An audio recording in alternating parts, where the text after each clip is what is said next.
malvenue dans ce pays toujours très instable. L'Irak se voit en effet confronté à un double afflux de réfugiés, d'une part des Syriens qui cherchent à y trouver refuge, d'autre part des Irakiens qui avaient fui la guerre dans leur pays et qui décident d'y rentrer.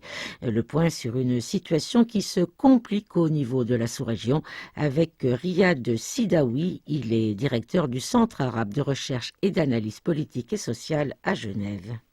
Les Irakiens sont en train de vivre un double drame.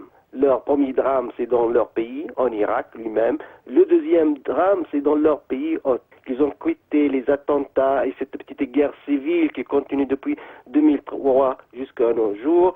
Mais et là, voilà, la donne a changé en Syrie. En Syrie aussi, c'est l'horreur, la terreur dans le quotidien. Donc évidemment, le premier réflexe, c'est retourner chez eux, mais dans des conditions très très graves, puisqu'ils ont quitté leur maison. Peut-être leurs maisons sont effacées de la carte, sont occupées par d'autres personnes, ce qui va poser beaucoup de problèmes aussi au gouvernement irakien. La même chose aussi pour les Syriens. C'est la première fois de l'histoire de la Syrie contemporaine qu'on trouve des Syriens qui fuient leur pays comme des réfugiés ailleurs. Souvent, la Syrie était un refuge pour les autres. Oui, donc il y a énormément de Syriens qui arrivent aussi en Irak.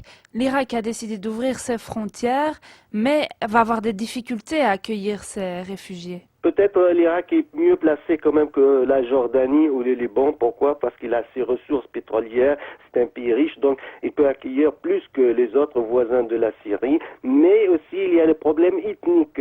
Ça veut dire si les chiites ils vont accepter les alaouites, est-ce qu'ils vont accepter aussi les sunnites et vice-versa? Et la question pour les Kurdes, pour les chrétiens, ainsi de suite. Donc le problème ethnique va se poser réellement et sérieusement en Irak.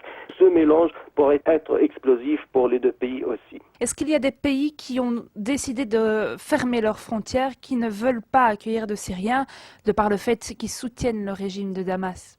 Pour le moment, non. La frontière entre Israël et la Syrie, c'est connu, c'est fermé depuis longtemps, depuis la première guerre israélo-syrienne. La Jordanie a ouvert ses portes. La même chose pour le Liban. La même chose aussi pour l'Irak. Donc, apparemment, jusqu'à nos jours, les pays voisins arabes sont en train d'accueillir des réfugiés syriens sans problème. C'était Riyad Sidawi au micro de Perrine Willam. La présidentielle américaine, c'est dans quelques mois. Les Américains voteront au mois de novembre pour élire un nouveau président.